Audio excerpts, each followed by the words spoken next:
You ever wonder where the word jerky came from?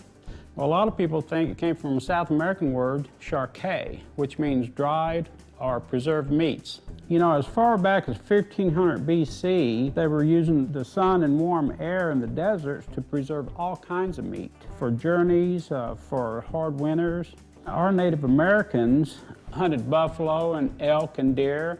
They cut large pieces of meat off these animals. They'd cut it real thin.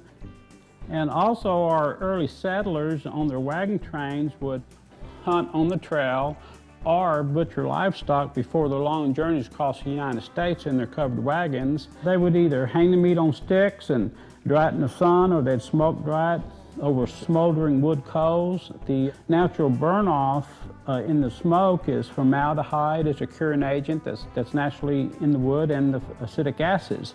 This was actually preserve the meats for a longer period of time. And that's the reason jerky was so important to our American settlers traveling across the United States, was that they could dry large volumes of meat that took up very little space, and it would get them through their long journeys across the United States.